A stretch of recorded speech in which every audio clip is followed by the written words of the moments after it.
Hello, I'm Nan Cohen with Light Productions, and I want to welcome you to the Jeanette Rankin Peace Center's 15th Annual Peacemaker Awards ceremony. The 2002 Peacemakers Award goes to two outstanding global citizens and Missoulians, Bryony Schwan and Scott Nicholson.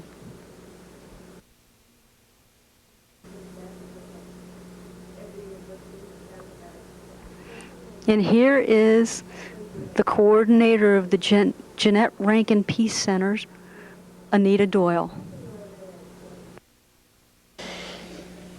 Oh, welcome, welcome, all of you. It's wonderful to see this turnout. And I want to really begin by saying thank you not only to all of you for being here, but to Amy and Pete and Joyce and Dan of the University Congregational Church for making this space so generously available to us for this event. Thank you.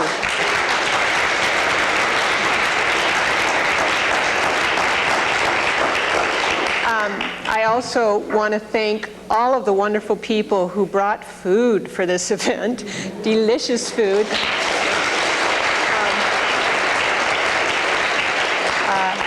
And especially want to say thank you to the Missoula Friends meeting and the people of faith, people of action who really took it upon themselves to make such a nice reception out there. So thank you for that.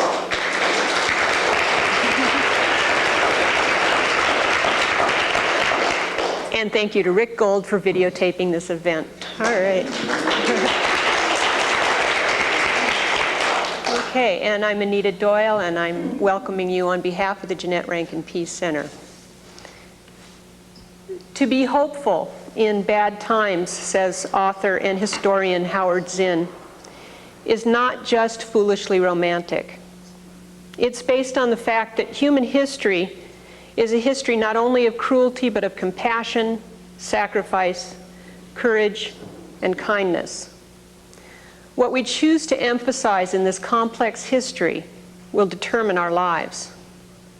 If we see only the worst, it destroys our capacity to do something.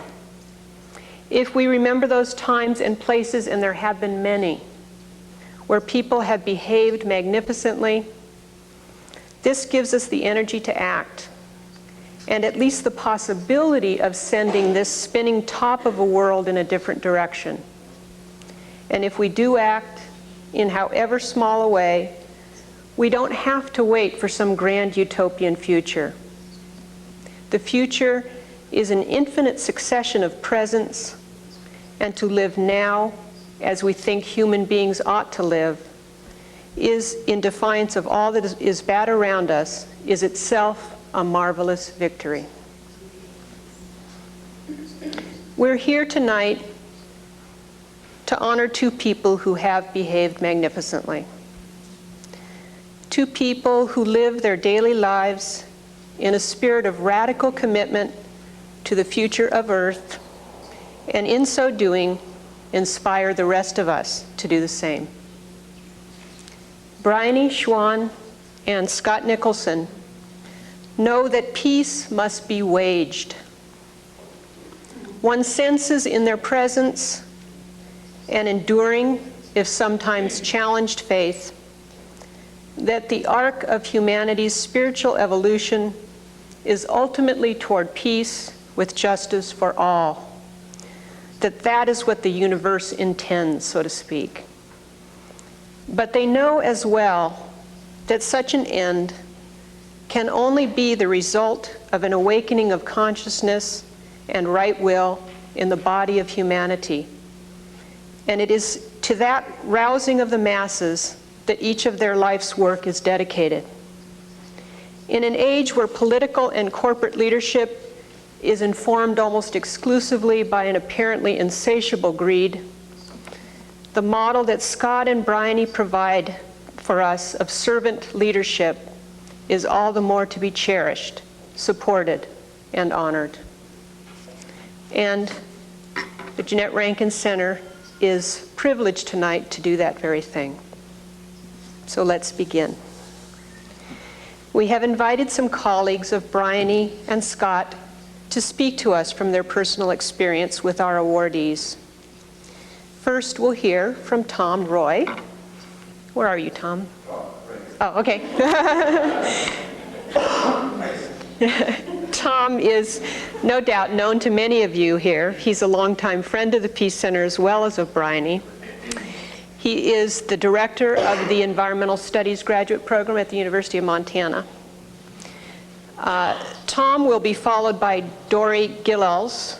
Dory, are you here? I didn't get to meet you. Thank you. Okay. Dory is the president of the board of directors of WEAVE, Women's Voices for the Earth. She works for the Center for Environmental Politics in Missoula and is the former Montana director of the Rock Creek Alliance. So first we'll hear from Tom.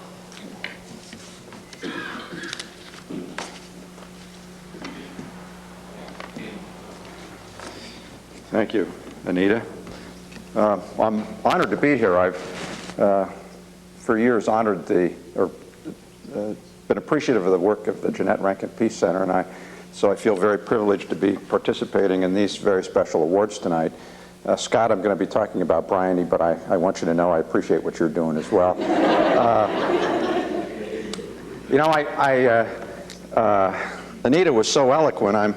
I was sitting back there thinking maybe I ought to just slither out of here before but I'm going to try something. I vary from my text here a little bit. This seems to be a group that participates well. And so I'm going to sort of divide my talk about Bryony into pre-Montana Bryony and Montana Bryony. And so let's start with a little quiz. The first question is, where was Bryony born? Oh, we got about it half right. That's right.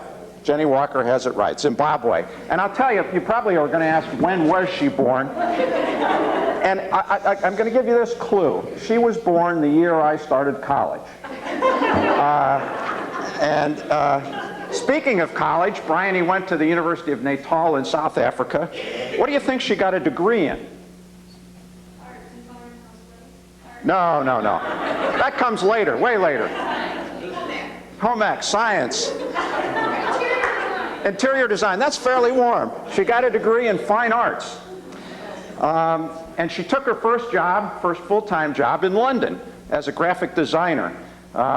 She's a photographer. She's had pictures published in the New York Times, in the Journal of Cardiology, Western Wildlands. Now here's one I had to write down. I couldn't just do this off the top of my head. What do you think the title of her first publication was?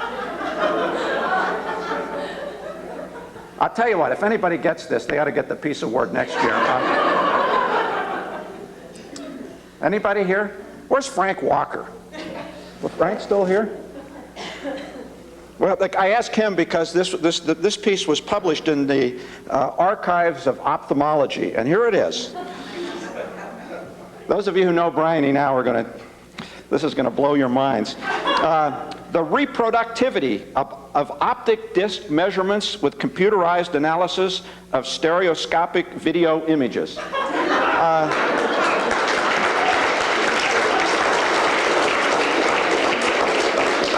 And I would expect that in her acceptance speech for this award, Bryony will tell you a bit about what that means. Now, the reason Bryony was able to write this article was because she has 3 certifications. She's an ophthalmic assistant, an ophthalmic technician, and she's a certified retinal angiographer. How do you say it? Angiographer. That's not and geographer, it's angiographer. Now, because of this experience, when she moved to this country, she took her first job at a well-known university. Where might that have been? Harvard. Oh, you're warm. Yale. That's right. She worked in the ophthalmology and glaucoma research unit at Yale University. And I will just tell you that I've had an opportunity to meet some of Bryony's colleagues there. As you know, Bryony does lots of things. That's what's sort of amazing about all this. And one of the other things she does is she's a river guide and a gourmand cook. And I happen to be fortunate enough to go on a float trip in the Salmon with Bryony and Scott and met some of her colleagues from New Haven and indeed from England that had known Bryony over the years. And you'll be pleased to know that they had nothing but kind things to say about her and had the same enthusiasm for her that we have. Now, Bryony finally moves to Montana. This is part two. We're moving on here. And she moves to the Bitterroot Valley. And when she moves to the Bitterroot Valley, she gets involved in forests and wilderness issues.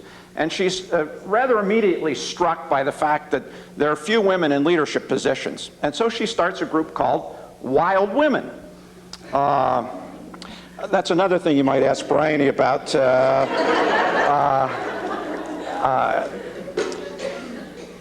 Now, because of the job she was doing in working on forest issues, she organized town meetings and used these town meetings to bring Bitterrooters together to talk about Forest Service issues, about the Baucus Burns Wilderness Bill.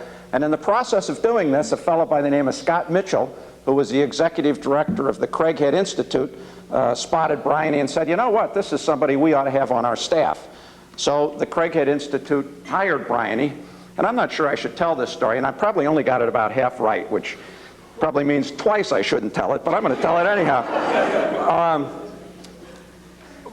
Bryony did excellent work there, but in the course of her tenure there, it became the 25th anniversary of the passage of the Wilderness Act in 1989.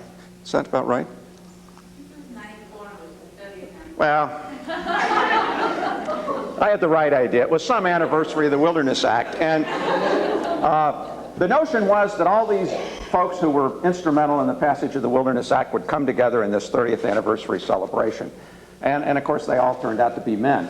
Now, it was Bryony's idea, or at least in large measure her idea, and she put all the work into it. 80% of whatever happened at the conference was Bryony's work, and she was sitting in the meetings, most of which were men, older men. And she dared at one point to raise her hand to ask a question. And I mean, here's a woman who put this thing together. She raises her hand to ask a question, and she was dismissed. I don't think they even answered the question, did they? Or they didn't even acknowledge you, did they? Or is it something? They dismissed it. So Bryony, at that point in time, or very nearly thereafter, got involved in the environmental studies program, and she and some other women, one of whom, Lila Clemenshaw, is here tonight, started a group called Women's Voices for the Earth. And I would encourage those of you who haven't had a chance to stop out by the table out front to pick up some literature on WEAVE, which is the acronym for Women's Voices for the Earth. Women's Voices for the Earth was founded by these young women to empower women so that women could influence environmental policy towards an ecologically sustainable and socially just society. And I suspect Dory's going to say something about some of WEAVE's accomplishments. Well, I mean, I could do that, but let me just say that two distinctive things about WEAVE. There are many, but two distinctive things about WEAVE. WEAVE's agenda has moved beyond what we traditionally think of in the conservation and environmental community. But one of the first issues they took on was the issue of dioxins and their impact upon our human health. The other thing that is very interesting about WEAVE and distinguishes them is that Bryony and the other women who were involved in WEAVE early on realized that if we're going to build a sustainable community and a socially just society, we need to reach out to everyone in that community. And so there was a very conscious effort on the part of WEAVE to reach out to organized labor as they dealt with Smurfit Stone over dioxin discharges. And in fact, they organized what are known as blue-green forums. I trust you know what the blue, it's, you know. Okay, so there we have WEAVE. Now, as a result of her work with WEAVE, Bryony has been catapulted onto the national, and as we'll soon learn, the international stage. She's on the National Board of the Alliance for Sustainable Jobs in the Environment. She's the national coordinator of something called the Coming Clean campaign. This is a coalition of about 50 national environmental organizations that are campaigning to get the chemical industry to, quote unquote, come clean with all the things that they're discharging into the environment and all the products that they're producing that are discharging things that are not healthy for us long-term into our environment. And just to show you the standing that Bryony has nationally in this effort to have a sustainable environment and a socially just society, we invited Lois Gibbs, whom I'm sure you all have heard of, to an environmental leadership workshop series that we put on. And while Lois was presenting the workshop, she had Bryony by her side, and at various points would say, and you can talk to Bryony about this, or Bryony can offer some examples. So Bryony's a player.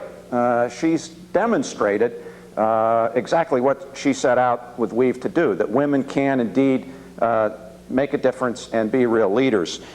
More recently, Bryony was selected to be in the working group on global alternatives to incineration, which is obviously a global or worldwide effort. They had their first meeting in South Africa.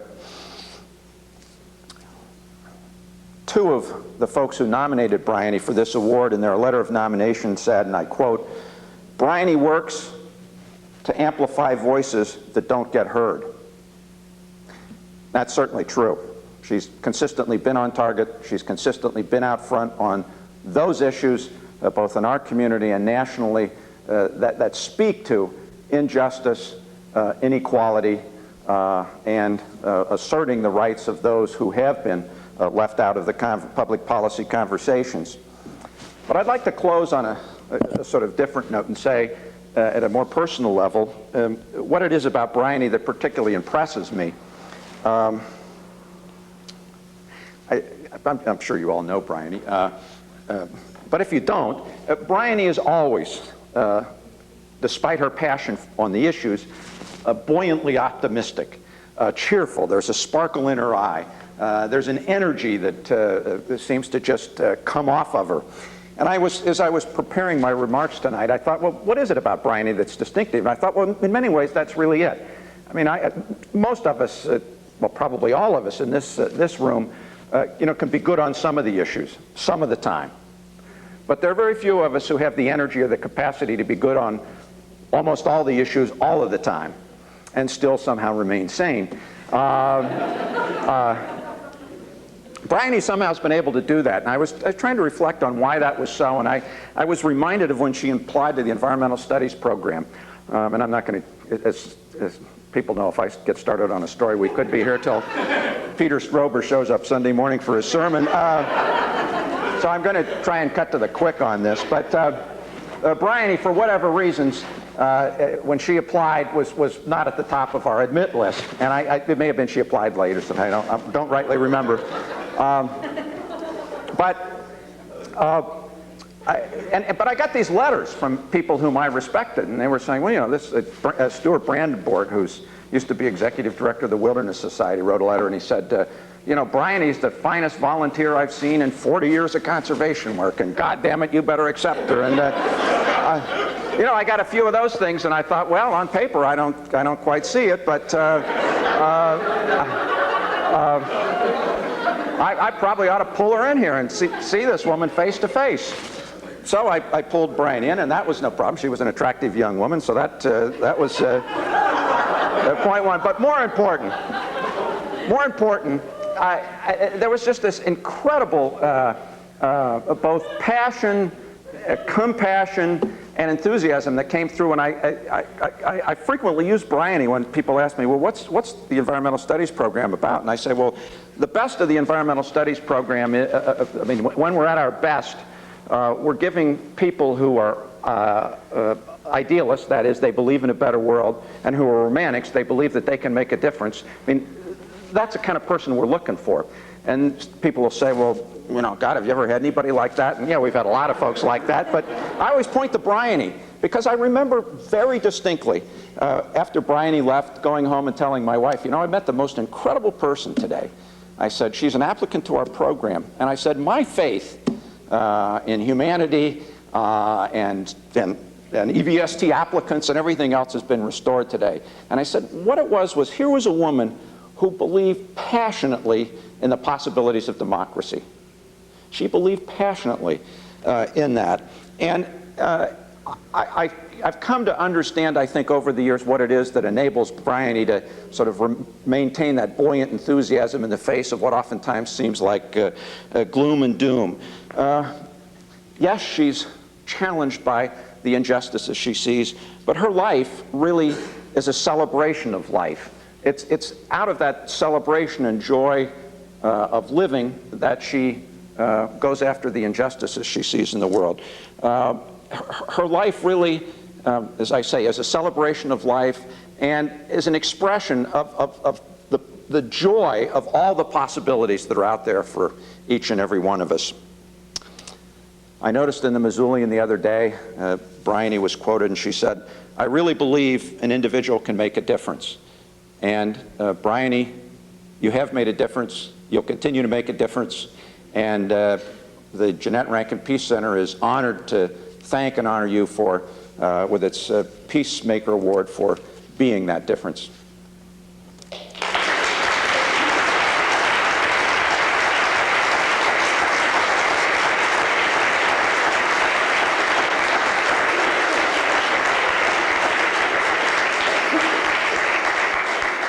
Well, I think that's a tough act to follow. I am not going to be that funny. Again, my name is Dory Galels, and I am the president of the board of directors for Women's Voices for the Earth. And I, too, am very honored to be here this evening and to have the opportunity to say a few words on behalf of Bryony Schwan. But before I do that, I also want to thank the Jeanette Rankin Peace Resource Center for this lovely event and for taking time through awards like these to recognize the exceptional work of people like Bryony and Scott, who are members of this community. As environmental and social activists, I think we seldom take the time to celebrate our accomplishments. And I believe it's essential to the long-term effectiveness of our work and to our mental well-being. So again, I want to thank the Peace Resource Center for this opportunity. When I began thinking about what I was going to say tonight, my most difficult challenge was limiting myself to just a few key points about Bryony. There's so much to say about her as a person, as a feminist, as an environmentalist, a political activist, a peacemaker, and a friend. I have known Bryony since she was first formulating the concept of weave with other talented women as a student in the Environmental Studies graduate program. Since that time, Bryony has become a close friend and colleague, and someone for whom I hold a tremendous amount of admiration. She is one of those people who thrives on the self-perpetuating, organized chaos in her life. For those of us who don't operate that way, it's exhausting just to observe it. But I have come to realize that it takes a tremendous amount of talent, dedication, and patience to keep that many irons in the fire. And for those of us closest to Bryony, we know that patience is a virtue.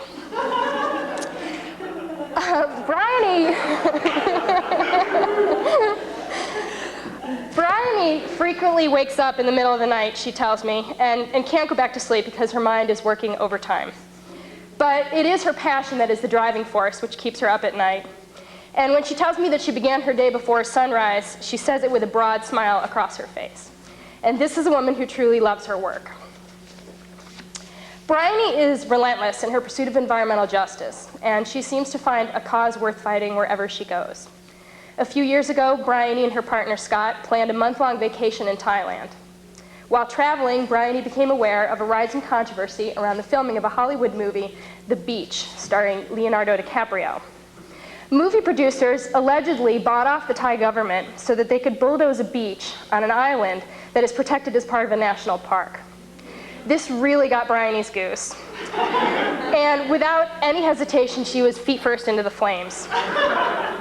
She met with local activists in Thailand, she documented the environmental destruction that was taking place, and she assured the Thai people that she would not let them down. When she got back to the US, she designed a webpage to alert and activate citizens around the globe, and she circulated an international petition to boycott the film. Within days, thousands of people had signed her petition, and 20th Century Fox executives were calling Weave to find out about this woman in Missoula who was single-handedly derailing their multi-million-dollar movie.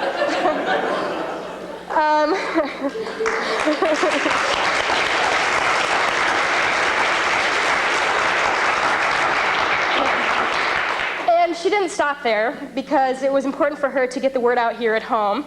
And so she organized a boycott of the movie's debut in Missoula.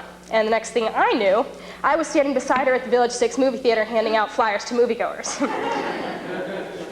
You know, I remember Bryony once told me that someone asked her why everything is always last minute with her.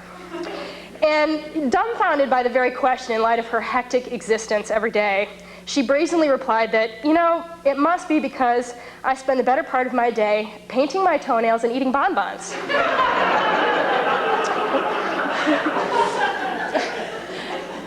Bryony is a real pioneer in her efforts to build bridges among people of different faiths, political persuasions, class, and gender. At Bryony's request, I participated in a regularly scheduled roundtable discussion among environmental activists and members of the labor movement. And the purpose of these informal discussions was to create a safe atmosphere for people to talk about their work and to try to find some common ground.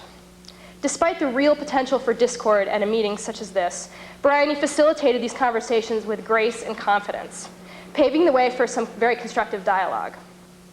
Just a couple of years later, we've co-sponsored a public viewing of Trade Secrets, which is the documentary film exposing the chemical industry. And they co-sponsored the viewing with the Montana AFL-CIO. Bryony was also elected, I think, as we heard tonight from Tom, elected to serve as the environmental co-chair on the board of directors for the National Alliance for Sustainable Jobs and the Environment. This is an organization of environment and labor leaders who have a common interest in making corporations accountable for their actions. But what is most impressive to me, and what I believe makes Bryony an outstanding role model for women around the world, is her innately feminine approach to her work. Bryony and ego are like oil and water. What you see is what you get with her. She is incredibly sharp and spirited in her quest to learn and to listen. And at the same time, she's honest about what she doesn't know and forthright about her weaknesses. And so she is wise. As many of you know, Bryony recently relinquished her role as executive director of Weave to concentrate on the issue work that has catapulted her onto the national scene.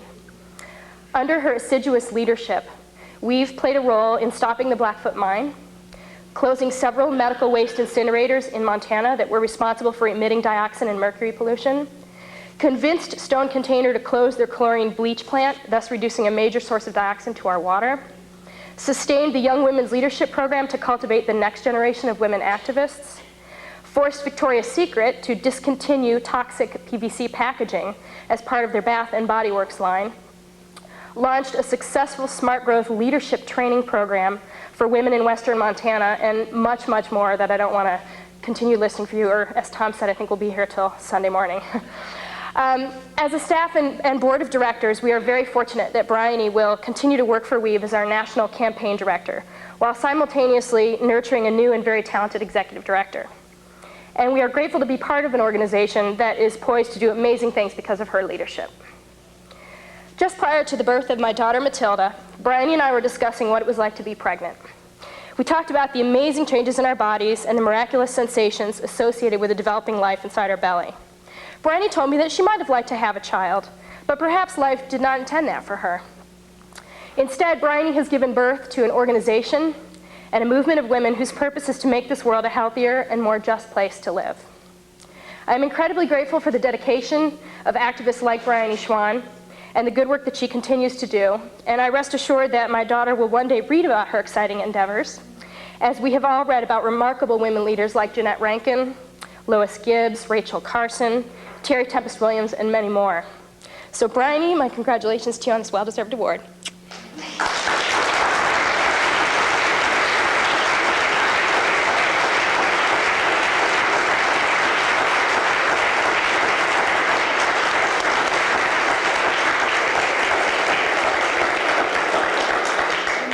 Thank you, Tom and Dory. The award to be presented to Bryony was created for her by the Missoula Peace Quilters.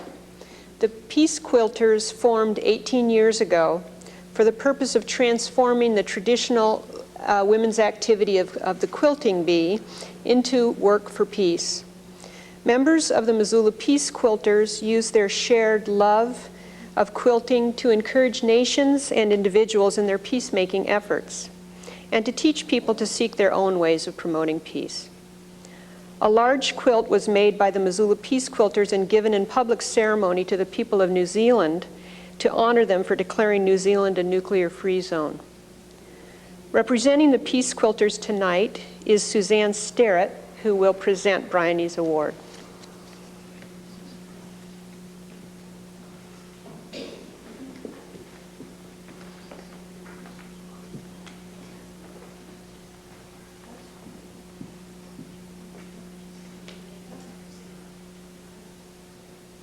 Want to come up, Bryony?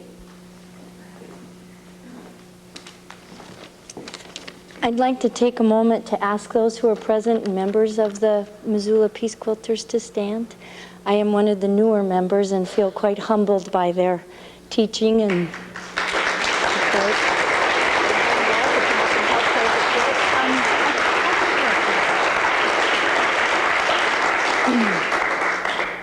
As a newer member of the Missoula Peace Quilters,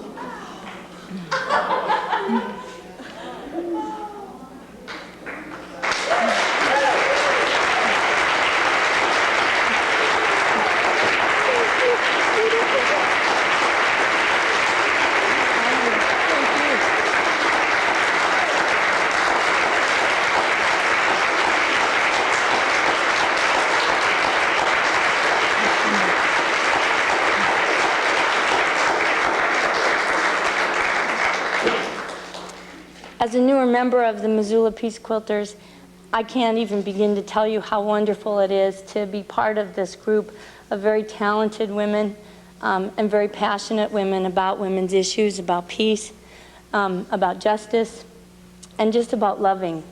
And this quilt kind of evolved, and it was truly magic. I've been involved now in only a few of their quilts, and of our quilts, I guess I can say. This was just as magic as I've ever experienced in all my life. Connie Running is one of our members, and she kind of got us rolling on the design and the technique that we've used. But prior to doing a quilt, a few of the members interview the recipient and try to gather some information about their personal interests and experiences and what is meaningful in their lives. So I'd like to highlight some of these things. In her worldliness, we've chosen the circle as, of course, representing that. And also representing women's issues, the three women in the center, holding up the earth, holding up the flow of nature. And one of the women is pregnant, representing her concerns for women's issues on unborn children. Let's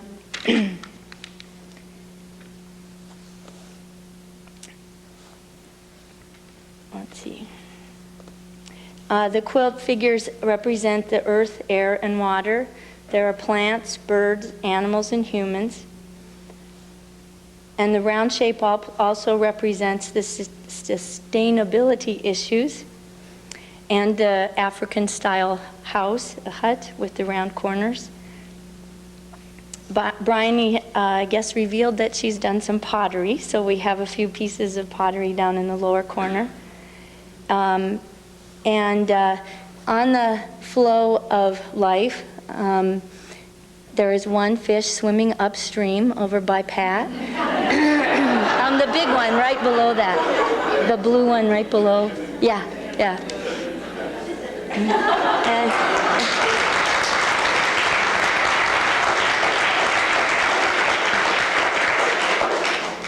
And a little humor in some of the shapes and colors and whatnot, because it is quite apparent that you have a darn fine sense of humor.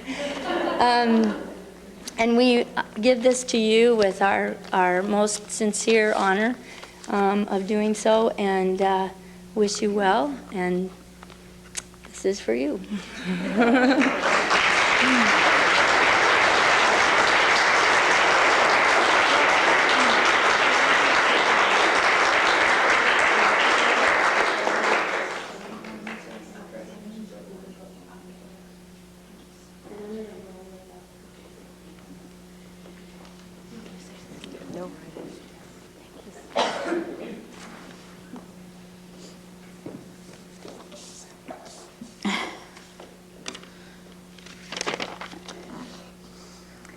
Thank you all so much. I cannot begin to tell you how much this means to me. As I said to one of the reporters that I talked to, a lot of times in this work you get yelled at more than you get thanked. And so it means a great deal to me to have you, my friends, my community, my family be here and to share this award with me. And I want to say that I accept this award not for me, because I didn't do this alone. I'm part of a broader community. I'm part of an incredible family that is Women's Voices for the Earth. My staff, Alex Gorman, Rachel Guin, Gail Gucci, Jen Yule, Amy Boulanger, would you please stand? And also,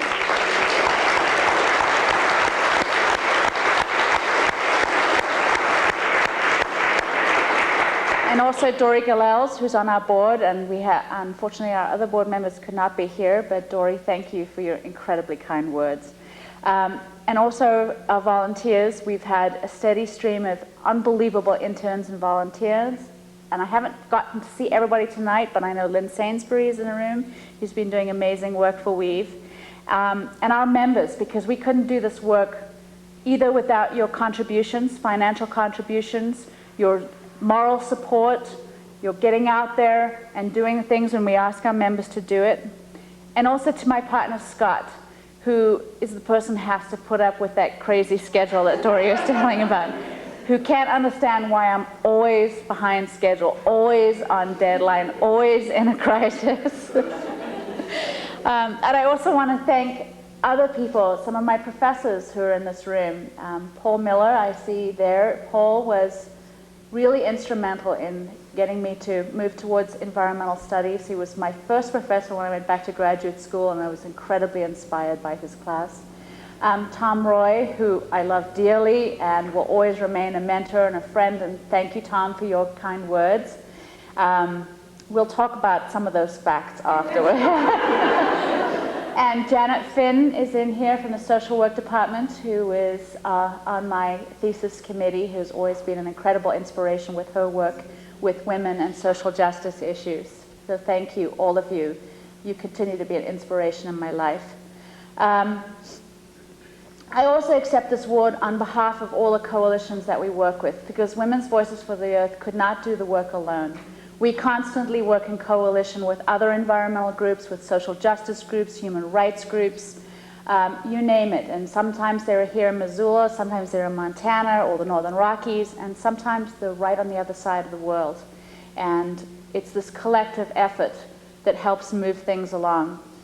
I didn't come here with any profound speech to give you, because as is the nature of my work, I kept thinking, gosh, I have to get down and write this really profound speech.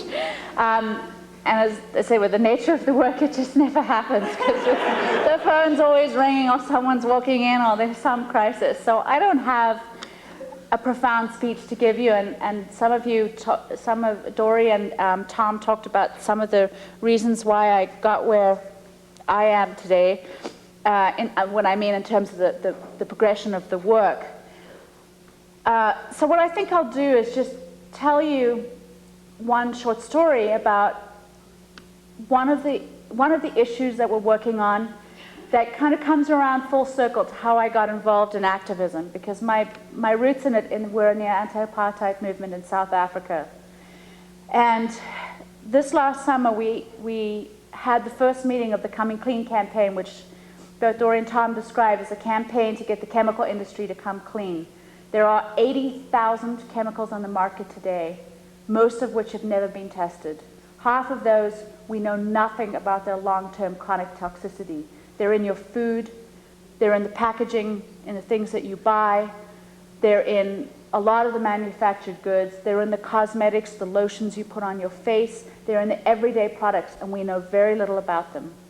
And it's time to change that.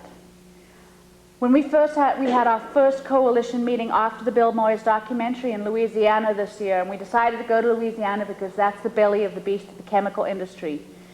If any of you are ever down in that part of the world, take a drive between New Orleans and Baton Rouge at night, and the whole sky is lit up with all the flares and the chemical plants and the refineries. It is quite an astonishing place. Well, we visited a community called the Norco community, or Diamond. It's Diamond community is a smaller community within Norco, the little town of Norco. This is a community of African Americans. There are about 400 of them that live on 4 streets, about 10 blocks long. On one side, there's a Shell chemical refinery. On the other side, a Shell chemical plant. On the other side is a Shell refinery. The third side is all these pipes that transport all these chemicals and oils and so forth from one place to another. And on the fourth side is the Mississippi River. These families have been here in this location since the slave times, the slave history of the United States. They are descendants of slaves. They've grown up on this land. They used to plant pecans and other fruit and vegetables that they lived off of the land and fish in the Mississippi. They can't do any of those things now because the air is too polluted, the land is too polluted, and the water is too polluted. They are a very poor community. Last year, one of the chemical facilities, one of the tanks, a lid blew off, landed in the playground, literally vaporized a young boy who was mowing his grandmother's lawn, along with his grandmother. They live with cancer in every household, all kinds of untold ills. When we visited there, Alex Gorman on our staff was with me, you could smell the chemicals in your nostrils. The flares that go off from these refineries every few minutes sound like a jumbo jet going off with 50 foot of flames. The sky was like the forests that we saw, was it last year or the year before, with the tremendous forest fires. These people live with this day in and day out. And they want to move. But of course their homes aren't worth anything anymore because who's going to buy it? And they have asked Shell to relocate them. This is pocket change for Shell. Pocket change. And Shell has said we'll move 2 streets, not 4. So they will divide families that have lived together for generations.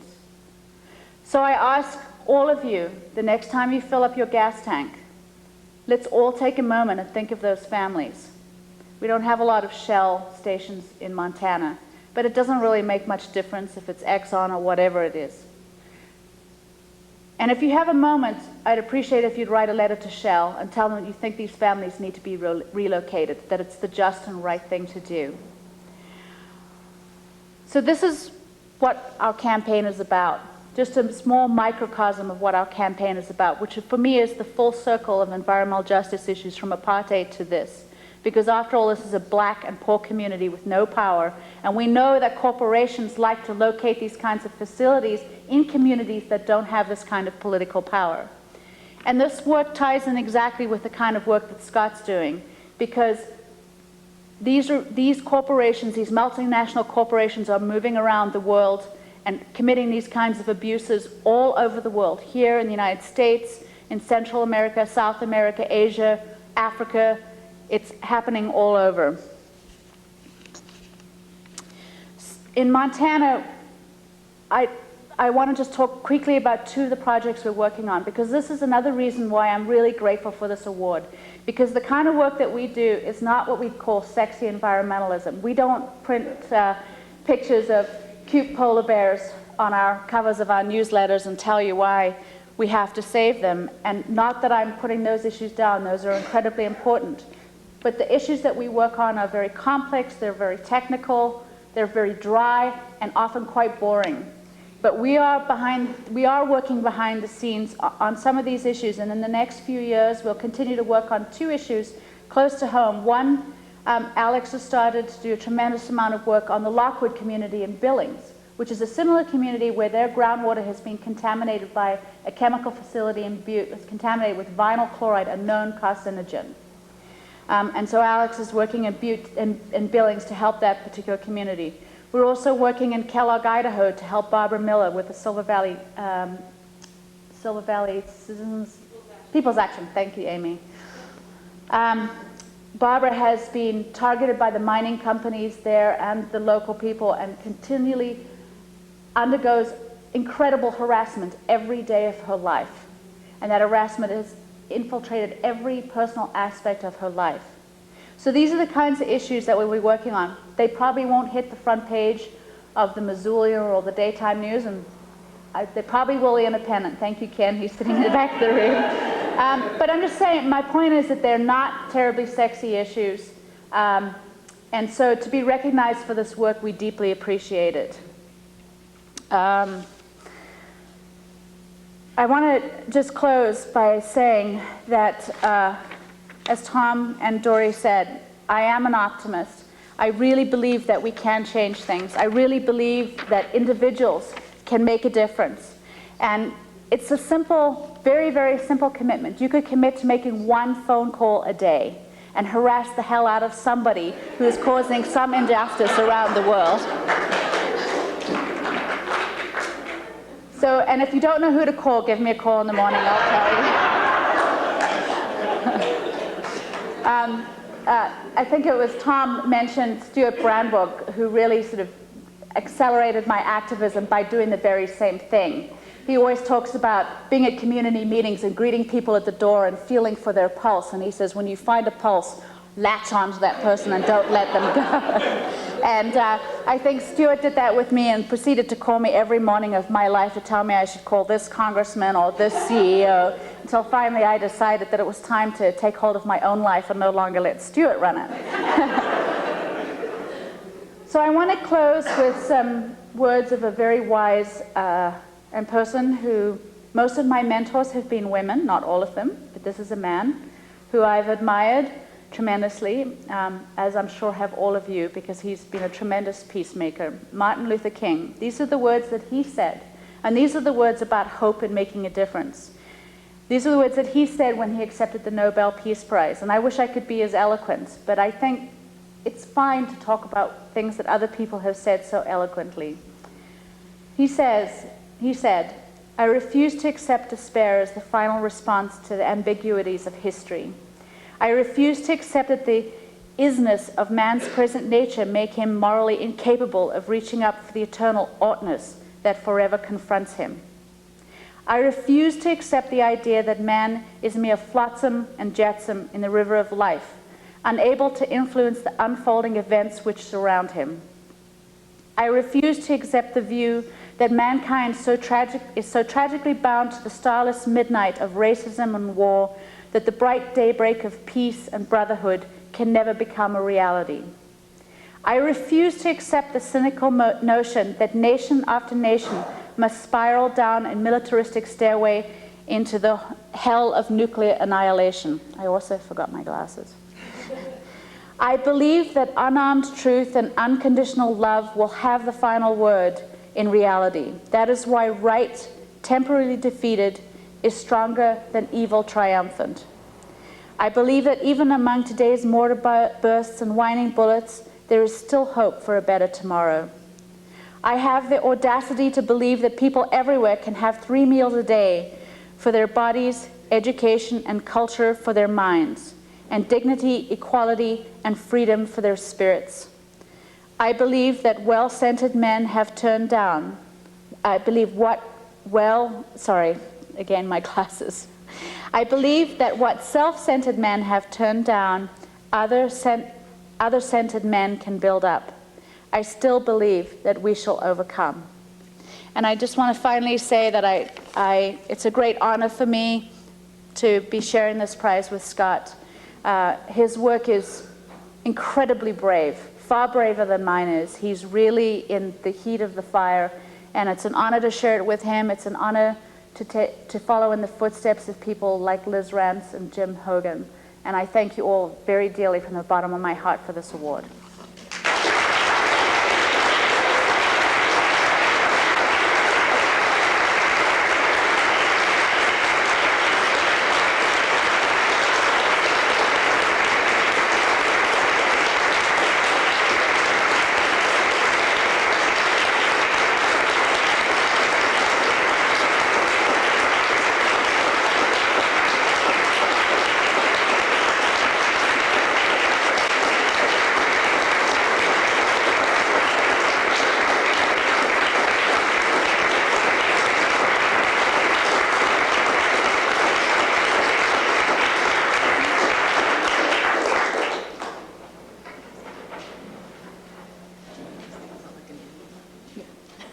Just an interlude.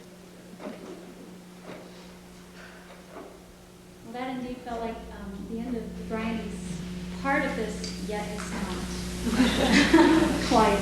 I have one more thing to add, and Bryony, this is a song I think you've heard me sing before, and it's one that I wouldn't know had it not been for the EBST program that I first heard at an performance. I don't know if you were there, that Leslie Ryan did. And it's a song called The Maple Lament, and it's written by Lori Lewis, who is a beautiful woman's voice for the earth. And I kind of took this piece and became its adoptive mother. And when we were trying to think of South African songs to sing for you, this was the one that kept coming. So it's not a South African song at all. But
nights, the storms would round me howl, and when the day would come, I'd raise my branches to the sun.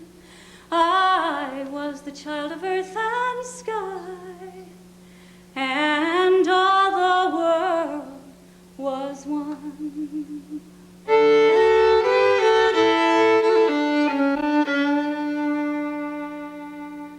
But now that I am dead, the birds no longer sing in me,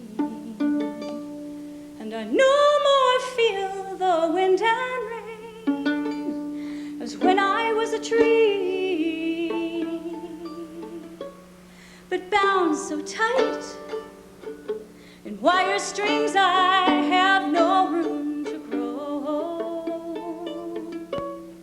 and I am but the slave who sings while master draws the bow.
ready to do it again? Okay, and now to honor Scott Nicholson, and to speak on his behalf. Oh, I just want to say just one or two words about Scott. I didn't intend to. I was going to let other people speak, but Scott is such an extraordinary presence in this town. And we have the good fortune at the Peace Center of getting to see him quite a lot.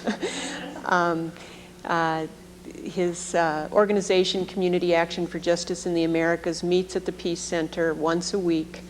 And so Scott comes into our space and just lights it up every time he comes in. He's a wonderful presence, a wonderful, loving force, and a very effective peacemaker. So, speaking for Scott tonight, we're honored to have Isabel Ayala, who is a peasant leader from El Salvador, who experienced U.S.-supported repression during the Civil War in her country. Her youngest brother was taken from their home and killed by the National Guard, and she was forced to flee the country and spent 8 years in a refugee camp in Honduras.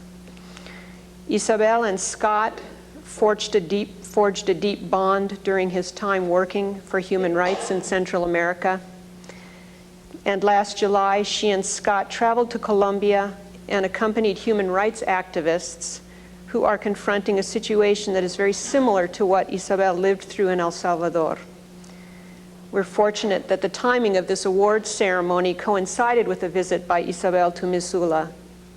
Interpreting for Isabel will be Maria Bustos, who is a professor of Spanish at the University of Montana. We will also hear from Ryan Rossing, a good Missoula activist in his own right. Ryan is a student at the University of Montana who's been very involved with Community Action for Justice in the Americas, the organization founded by Scott in Missoula. Ryan is also the coordinator for the University of Montana chapter of Amnesty International. So please welcome them.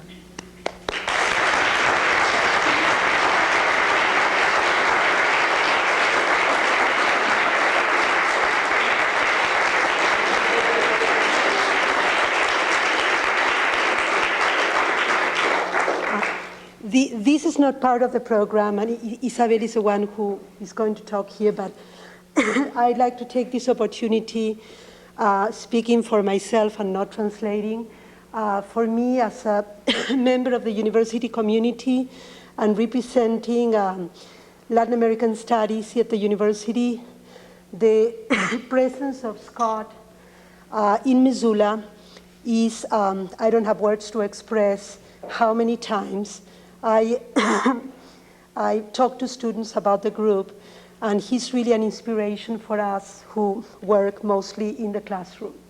Thank you, Scott. I'm going to help Isabel translating as better as I can. Okay.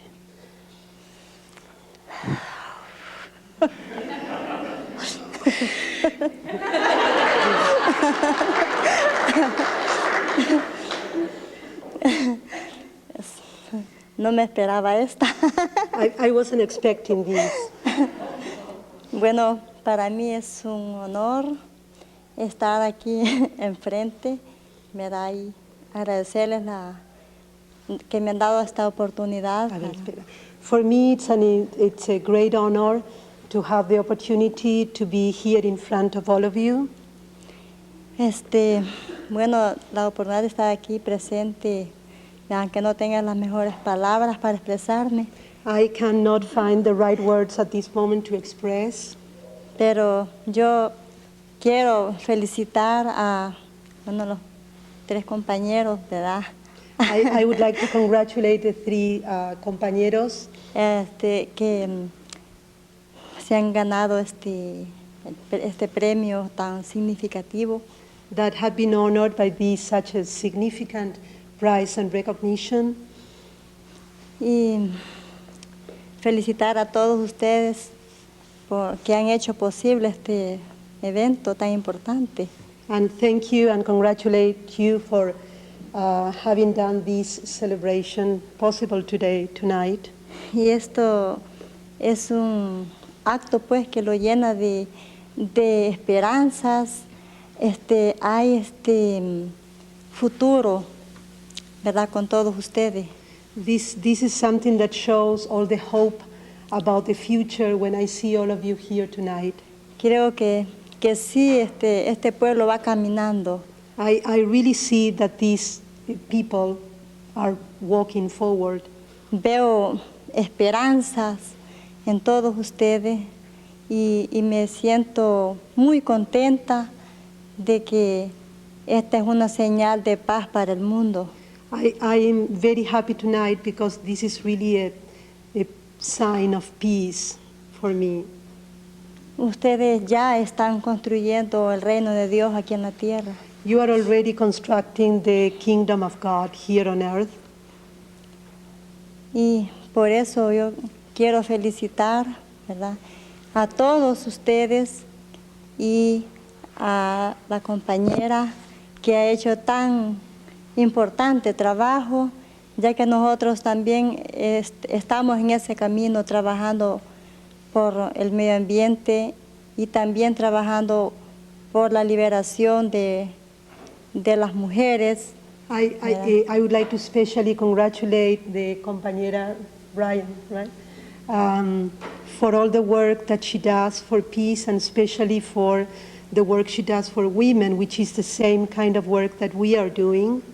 Entonces, sí le veo la importancia, ¿verdad? El trabajo que ella ha realizado tanto tiempo y que está trabajando y que sigue trabajando. I fully understand the work that she's doing and that she continues, she's still doing. Y también Scott, él es un hombre que lo conocí en el 89. I have known Scott since 1989. Y en él reflejaba pues las esperanzas para nosotros. And he was always a hope for us. He reflected the hope for us. Y entonces yo también admiro el trabajo desde el tiempo que lo conocí, ha sido bien valioso. And I have always admired his work and he has been very valuable for us and for me. Y que debido a ese trabajo tan importante, habemos muchas vidas trabajando por la paz. And because of his inspiration and his work, there are many, many lives working on this together. Entonces, y también admiro, lástima, yo no puedo, no puedo inglés, ¿verdad? El primer compañero que pasó enfrente, ¿cómo se llama? It's too bad that I cannot follow the English. El profesor que habló Sí, el primero, sí. Tom Ron. Admiro el trabajo también que él ha hecho, ¿verdad? Que muchos creemos en El Salvador que, bueno, en los Estados Unidos la gente no puede sentir como la necesidad de trabajar porque lo tiene todo. I admire also the words of the professor that talked in the first place, because sometimes from El Salvador we cannot understand how people here in the United States can work so hard for things, because we have the feeling that they already have everything. Pero ahora quedo convencida otra vez más de But I'm convinced right now que no es así y que en Estados Unidos hay esperanzas, hay amor, hay mucha gente trabajando por la paz en todo el mundo. But I see right now that also in the United States there are people who are working hard for peace and for love, and that I'm very impressed by this tonight. Entonces, ya para terminar, bueno, decirles que sigan adelante y ni un paso atrás. So my last words to you is keep on walking and never go backwards. Estas son mis palabras para ustedes. Gracias. These are my words for all of you. Thank you.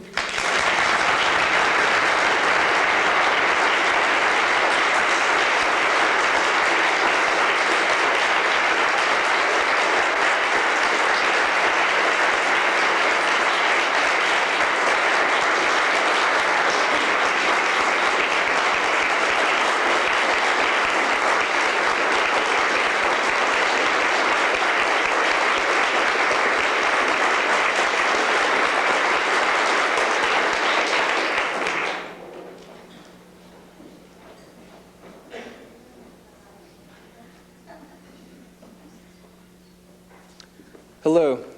It's such a pleasure to be part of this. There's so many wonderful and beautiful people here. I was raised in Texas in the Unitarian Church with a father who was very active in the effort to assist refugees from the wars in Central America. Since then, I've tried to keep an eye on events in Latin America. I first heard about Community Action for Justice in the Americas about a year ago and was delighted to find out that there was a group of people concerned with issues affecting Latin America here in Missoula, about as far as one can get in the United States away from Latin America. I understand that CAHA evolved from a support network for people of El Salvador called Friends of Ayacuría almost 2 years ago. Scott's friend, Dennis Bangs, told me that Scott had wanted to spend more time working in Central America, but couldn't very well handle the heat. I think given Scott's relative lack of pigment, that's fairly understandable. Fortunately for us and many others, he came back to Missoula and started CAHA. What has struck me most in working with Scott is how tirelessly he dedicates himself to his work. He's a great motivational figure for me and many others. He takes on grave issues that can easily seem hopeless, and with a smile on his face, pushes on. He's always up to date on current events. It seems like nothing gets past him. He doesn't limit his focus to Latin America, but is concerned with anywhere oppression and suffering takes place. After September 11th, when a U.S. military response seemed imminent, Scott printed up some handbills and rallied a few of us together to encourage people, to urge their representatives to seek a nonviolent response to that tragedy. And it was Scott that initiated the weekly peace vigils on the Higgins Street Bridge, knowing how important this would be for our community. Anyone who knows Scott very well knows that he lives fairly simply. Extravagant is not a word that would be used to describe him. He is completely dedicated to using his time and resources to help others who are living under much less privileged circumstances. The greatest thing I've learned from Scott is to not underestimate the difference that a few dedicated individuals can make.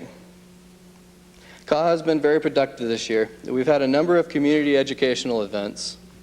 In October, we had Yolanda Becerra and Jesus Chucho Ariza, 2 community activists from Colombia, speak. In November, we held a presentation about the School of the Americas in Fort Benning, Georgia. And in February, 2 of our members, Leslie McCollman and Katie Crawley, gave account of their January trip to Colombia as part of a Witness for Peace student delegation. And this Wednesday, we were very privileged to have Isabel give account of her experiences, both through living through the war, the U.S.-supported war in her country, and also her and Scott's recent trip to Colombia. We're also working on a coalition campaign to pressure our representatives to put an end to U.S.-sponsored violence in Colombia. And on that note, there are some letters out front in the foyer that everybody could sign on their way out if they like. And also, Scott does a great impression of a Colombia paramilitary leader. You may not know that. And is a spokesperson for Coca-Cola, so you might ask him to give that spiel before he leaves tonight. I think the largest obstacle facing CAHA is keeping members here in Missoula after Scott has inspired us to go to Latin America and continue our work for peace and justice there. I hadn't really planned this, but there's one thing I'd like everybody to participate in. And Scott is particularly fond of this, so I think he'll appreciate it, and it'll be a great way to continue making him and Bryony feel welcome and warm here. And that is the Farm Workers Clap that I suppose was started in California with Cesar Chavez and the Farm Workers Union there. And it's a gradual clap. It starts off slowly and gradually builds to rapid succession. So if everybody could please join me, we'll start out there.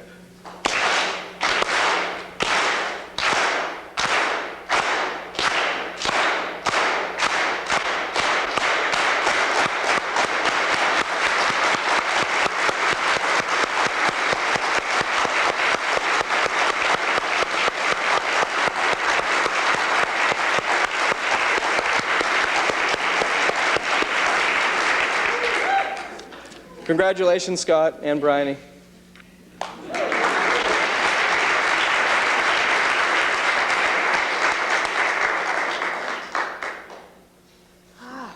Well, so presenting the award to Scott Nicholson will be local artist and community activist Teresa Jacobs.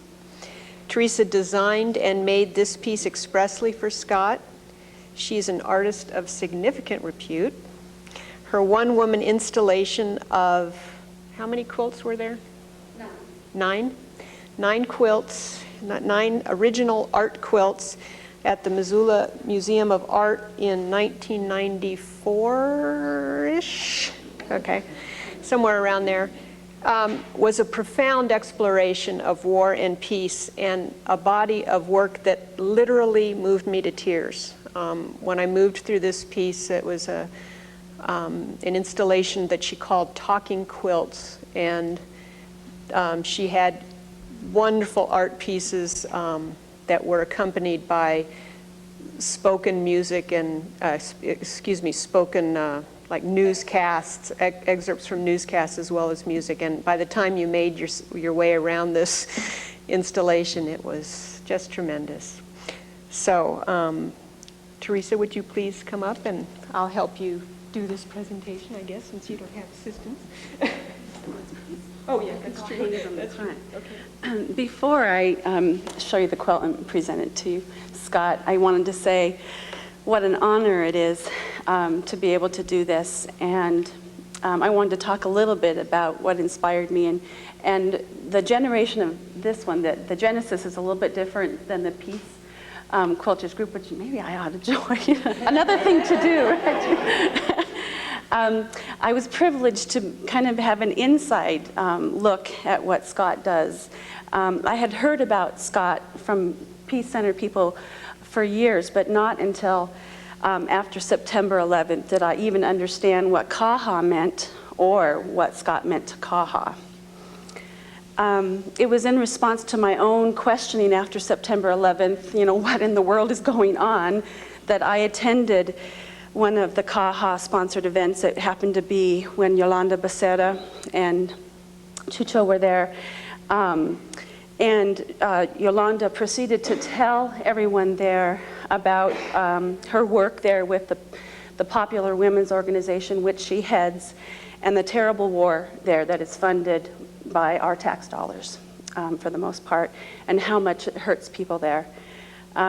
She told her story, and Scott interpreted her Spanish for the audience, as he did last night for Isabel.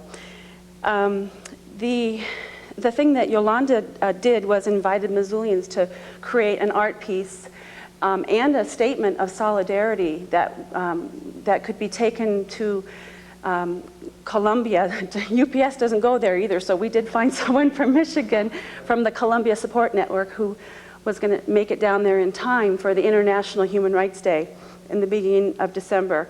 And I was so privileged to work on that quilt. Basically, she moved me to tears, Yolanda did. And when she put out that invitation, I couldn't walk away. And so in the process of saying yes, I found Janet Finn, Professor Janet Finn, and her social work class also had said yes. And along with other people who were part of CAHA, and I think some who just walked through the center, we made this beautiful quilt and sent it to Columbia, where it is now. And I tell you that story because it's how I met Scott and came to my first meeting then of CAHA at the Peace Center every Wednesday night at 7. Unless there's an event, which there's usually some exciting thing happening at the university once a month, it seems like. I also say that because some of the fabric in the quilt, in this quilt for him, was pieced for the quilt to Columbia. And so it feels kind of sacred or some special in some way. So this is the piece. And I'm going to let it hang here while I talk about it. Can you hear me? Oh, okay. Turn the microphone around. Here, I'll hold it while you Okay, can be up here and I'll hold it high, okay, for those people in the back. So I wanted to point out some aspects of this. I learned, my Spanish is pretty poor, but someone told me that caja means box. So immediately, I was envisioning, what could I do with this? How can I make meaning? Well, last night when I was, thinking, what am I going to say today, and how am I going to explain this piece? I asked Scott, so I understand caja means box, right? Is that what were you thinking? He says, it's just an acronym. It has nothing to But that's the liberty an artist takes in terms of making meaning. So let me at least share with you what I was thinking. First of all, I see box as a container. And Scott certainly seems to me to be a person who is an essential container of sorts for us, of the lived experience of being in Central and South America, and of remaining ever vigilant and conscious of the harsh reality and of what our country's policies and tax dollars are doing there. So you can see the box here, but you also see that it's not contained, it's not compressed, repressed, or in despair, closed down. This is an expansive box, and that's what Scott represents to me and what it has meant to me to be a part of what he shares with the world. It radiates, and there's a lighting of a path to and from the box.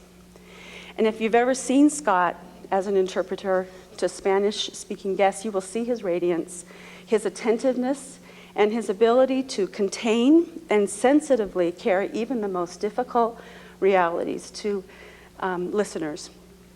And I was going to also talk about that little Coke satire that he did, because Scott seems to be a very shy person, but he did this incredible. He put on sunglasses and he came in talking about the killing and the repression of labor activists in Colombia. I used to drink Coca-Cola, and I don't anymore.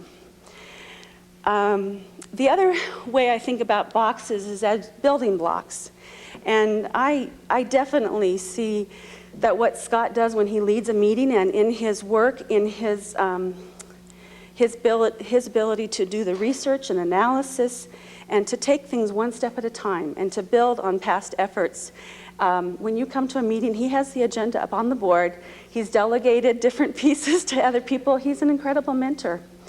And if you've ever seen him lead a meeting or talked to him about the realities that he's aware of, I'm also impressed at his ability to be measured, to contain the emotional impact of these horrors. When I hear about it, I want to scream bloody murder and punch somebody. And so it's really nice to have someone like Scott to remind me of what it means to be effective. He does careful and credible research, and he stays on top of what's happening. He reads the Spanish newspapers, and so it's, if you're really wanting to know what's going on, get on his listserv, and he'll keep you updated. And there's also a newsletter that Ethan, or is that Egan? Egan, right? Egan is working on, it keeps everybody informed also, because you can't always rely on the newspapers. One thing, not always, but sometimes. The last thing I wanted to point out is the words along the side here, which is the universal social change chant. Here's my Spanish. El pueblo unido jamás será vencido. The people united will never be defeated or divided. Scott often signs his emails in solidarity, Scott. And so Scott, now in solidarity and on behalf with all the people you serve and all their children that will come after them, I present to you this peacemaking award. We present to you this peacemaking award to urge you in your courageous work and to celebrate and thank you for your courageous peacemaking.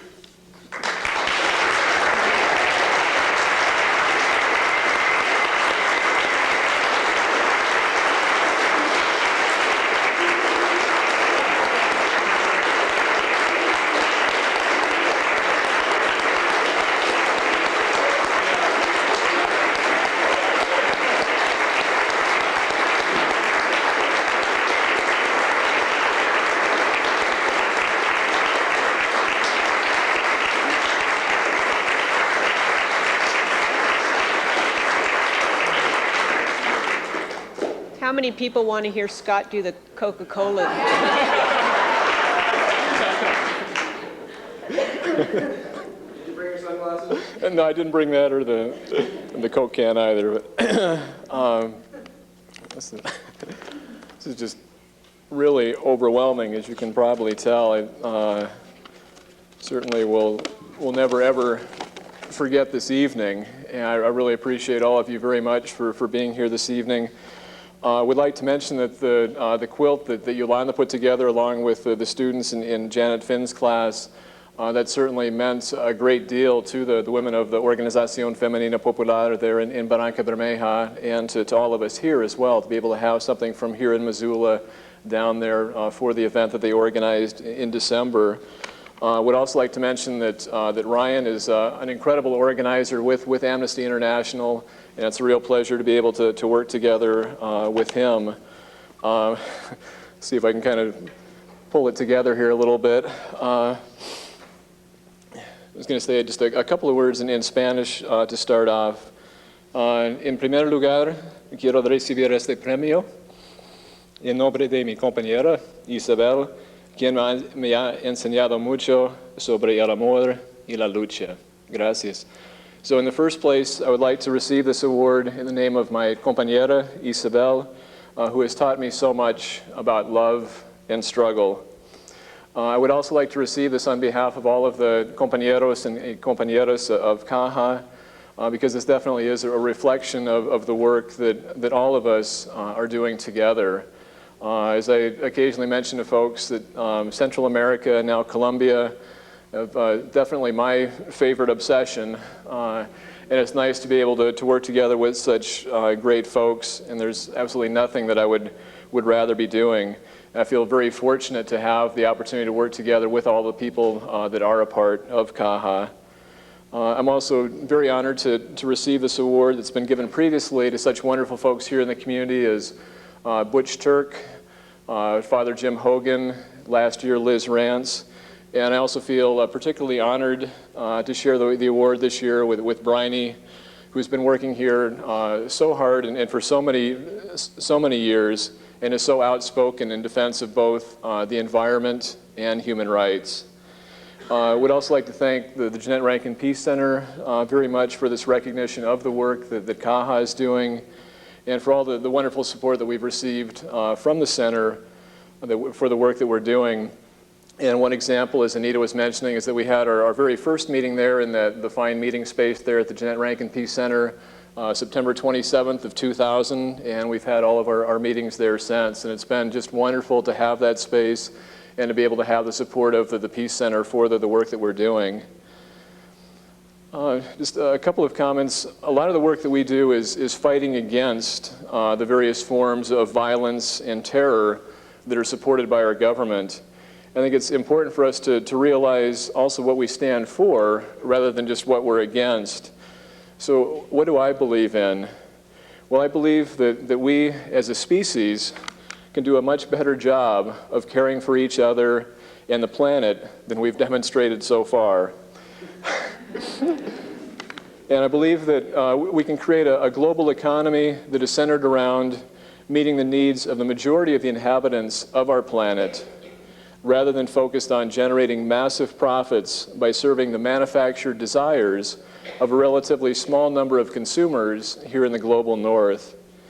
And as Kurt Wands was the director of the National Coordinating Office on Refugees and Displaced of Guatemala, and I heard him say a few years ago that there's a connection between empty stomachs in Central America and empty lives here in the United States.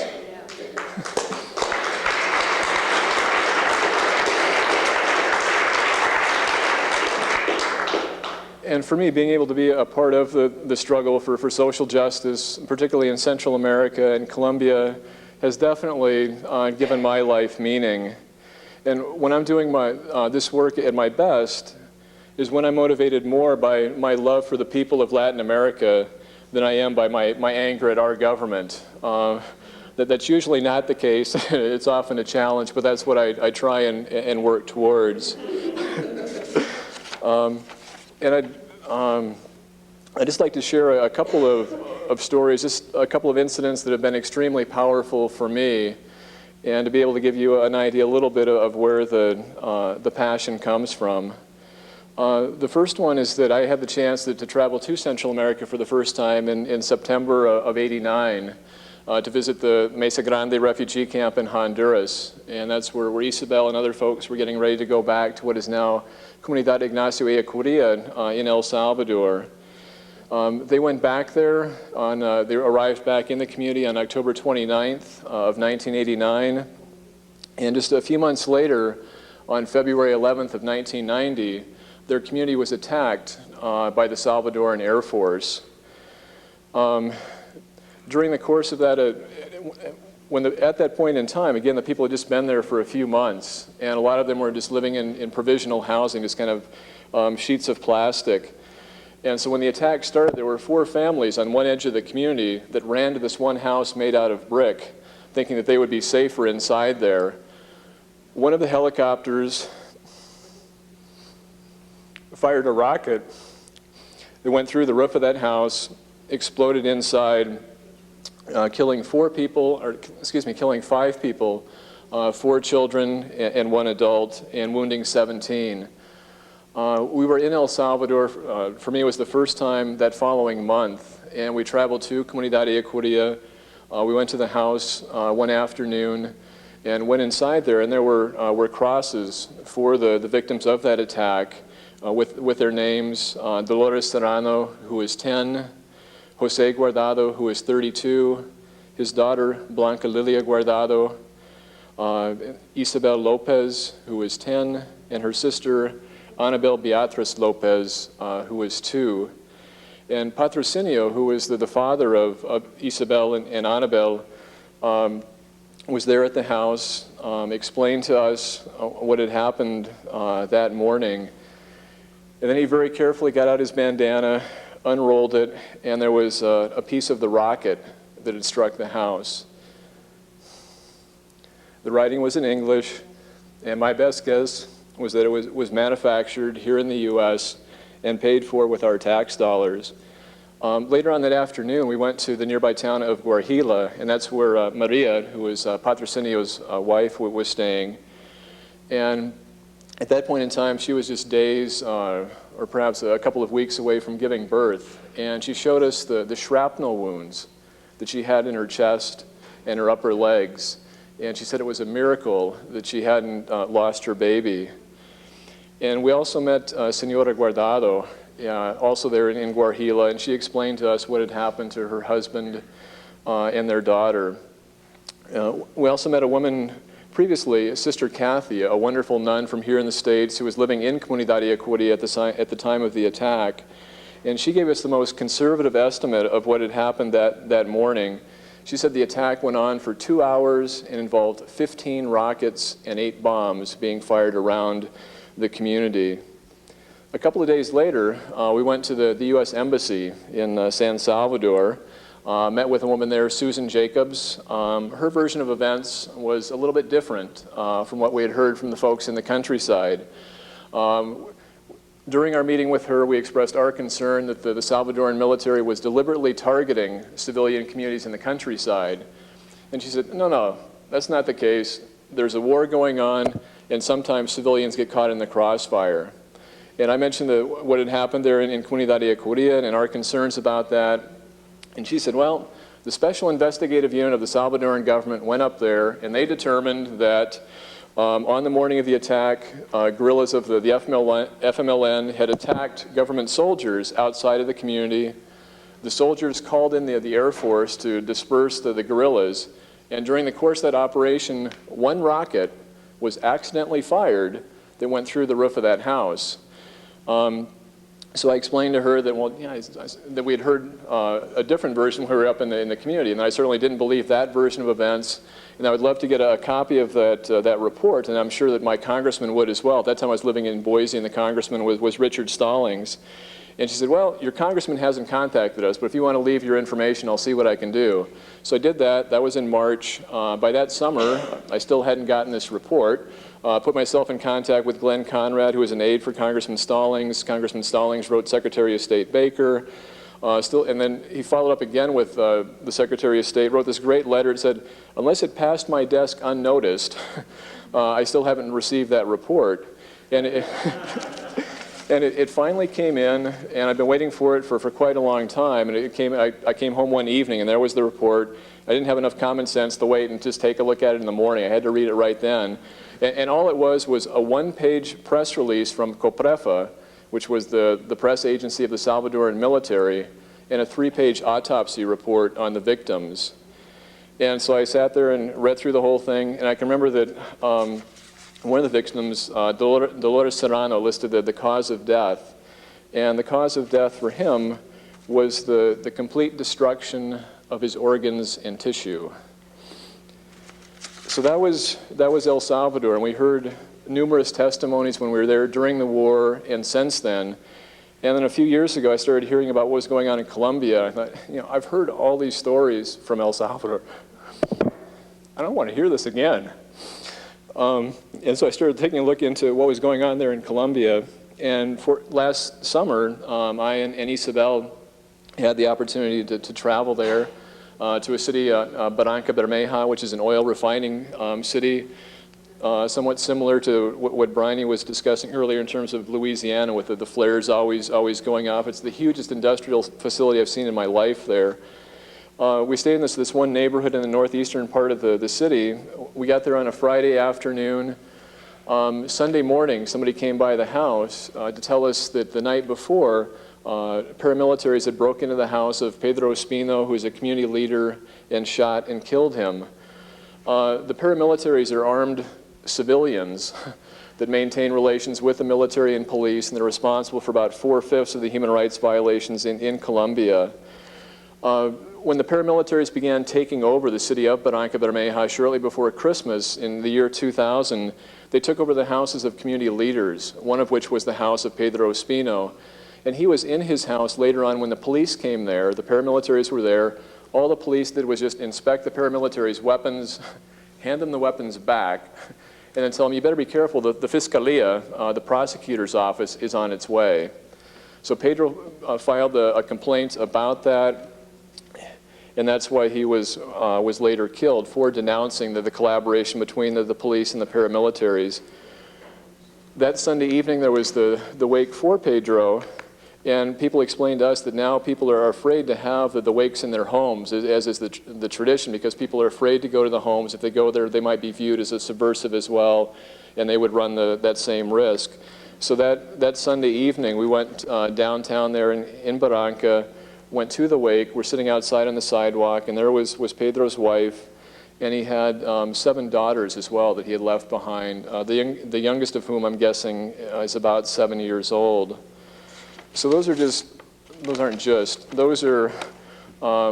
of the events that have had the most profound impact on my life.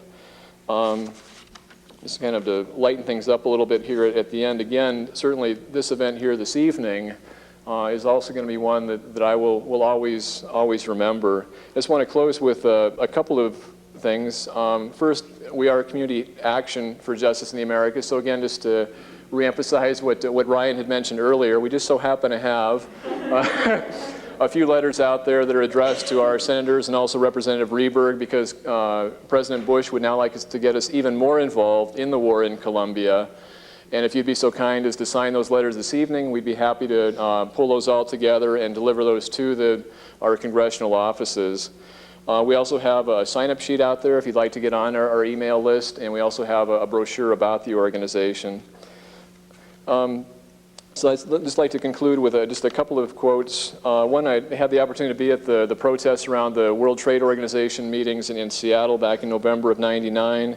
And at one of the forums there, somebody shared the words of an 87-year-old activist, and I thought this was just great. She said, fighting for social justice is like taking a bath. You do it every day or you start to stink.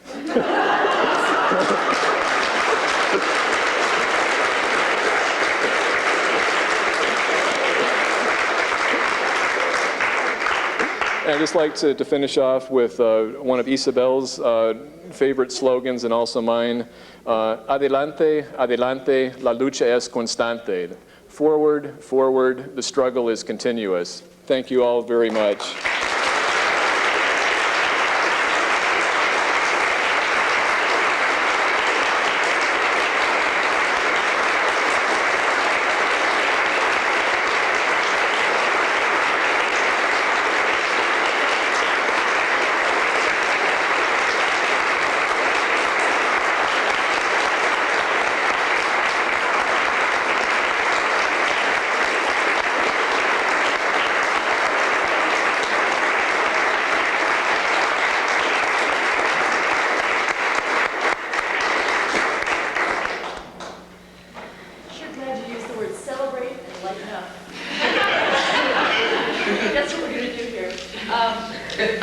Thank Anita for asking us to come celebrate this with you. It's really, everyone's using the word honor, but it's not what you call me lightly. It's a privilege to get to do this with you, with all of you. It's what a great event to be here for.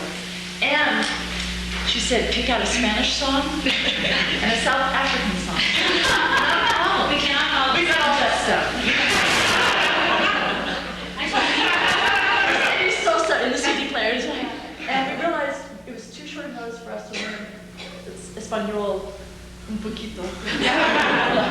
So we're doing something that we feel is about, if you weren't here, we would all have a lesser world. So we want to celebrate the fact that you were here. And this is our version of that.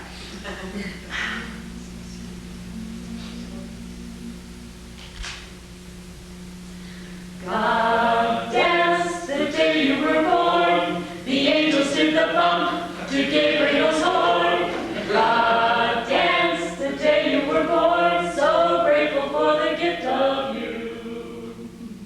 I saw God do the funky chicken, step in and kick in blue suede shoes. I saw God do the boogaloo face with the gift of you. I have heard some folks say that long ago God could not dance to save her soul, but people I see her shake that jelly roll. Got the gift of you. God danced the day you were born. The angels did the bump to Gabriel's horn. God danced the day you were born. So grateful for the gift of you. I saw God do the funky chicken, step in and kick in your blue suede shoes. I saw God do the boogaloo face with the gift of you. I have heard some folks say God do the funky chicken, step in and kick in your blue suede shoes. I saw God do the boogaloo face with the gift of you. I have heard some folks say God do the funky chicken, step in and kick in your blue suede shoes. I saw God do the boogaloo face with the gift of you.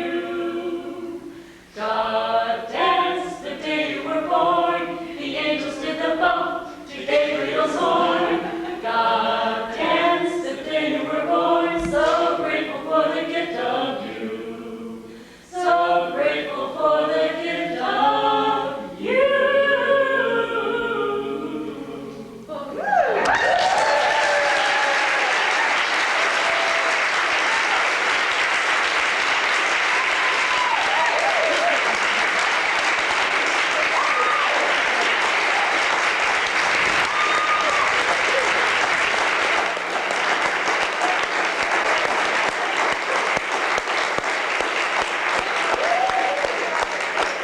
Once again, Pamela Stoneham and Beth Youngblood and Evan Youngblood Peterson. Whew, good work. Well, this brings our celebration to a close. Thank you all so very, very much for your presence and help in honoring these two extraordinary people. May we all be blessed with the foolishness to think we can make a difference and the courage to act on it. Let us go out to love and serve the world.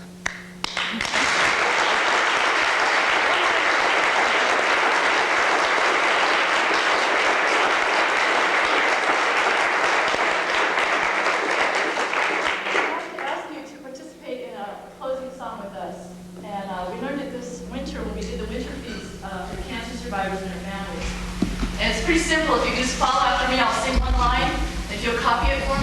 and then sing it back to me, in other words. And then we'll learn it together. It's just a beautiful song. Matthew Solid brought it to us. We don't know quite where it came from, do we? It's about homeward journeys. Homeward now, shall I journey? Homeward now, shall I journey? Homeward upon the rainbow. Homeward upon the rainbow. It goes, homeward now, shall I journey? Homeward now, shall I journey? Homeward upon the rainbow. Homeward upon the rainbow. To life unending and beyond it. To life unending and beyond it. Yea, homeward now shall I journey. Yea, homeward now shall I journey. To joy unchanging and beyond it. To joy unchanging and beyond it. Yea, homeward now shall I journey. Yea, homeward now shall I journey. Got it? We're going to do it a couple of times. When you feel comfortable, we'd love to have as many voices singing. This is for both of you and for you visiting us, too. Thank you so much for everything you do. And we're all on a journey together. I hope.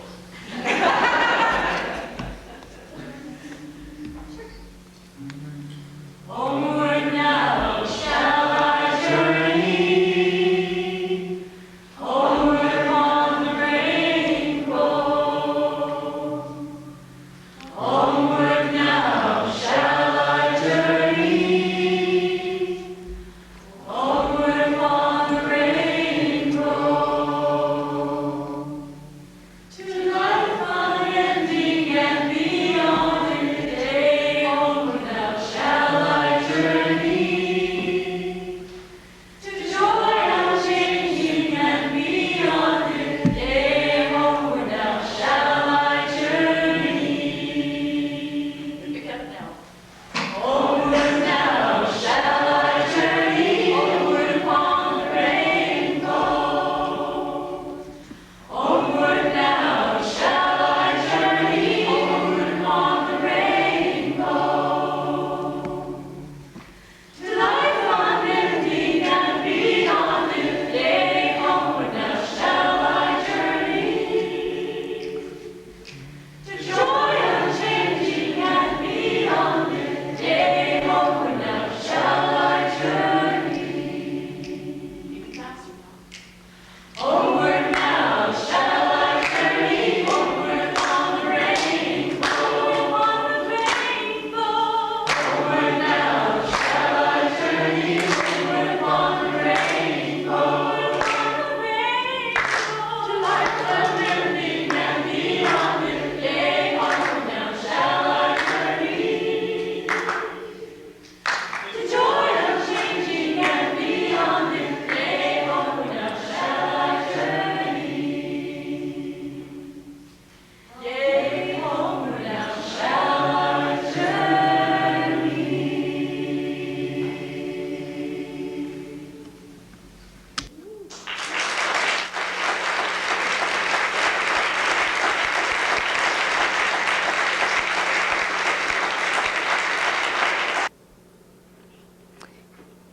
Bryony and Scott, Rick and I honor you both and your work very, very much.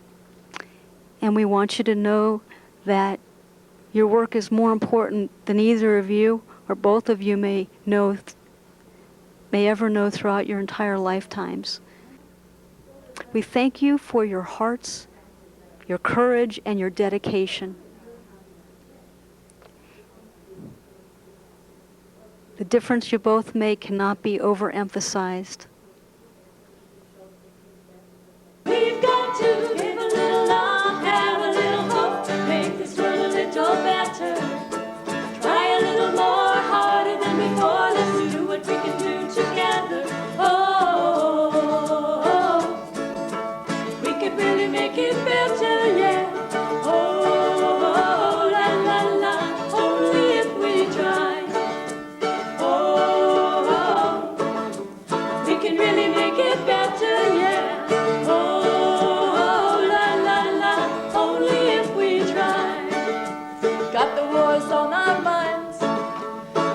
troubles on our shoulders.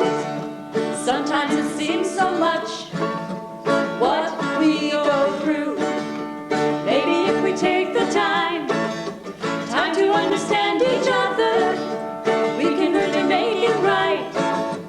What do? We've got to give a little love, have a little hope, make this world a little better. Try a little more harder than before. Let's do what we can do together. Oh, everybody, we can really make it better. Yeah.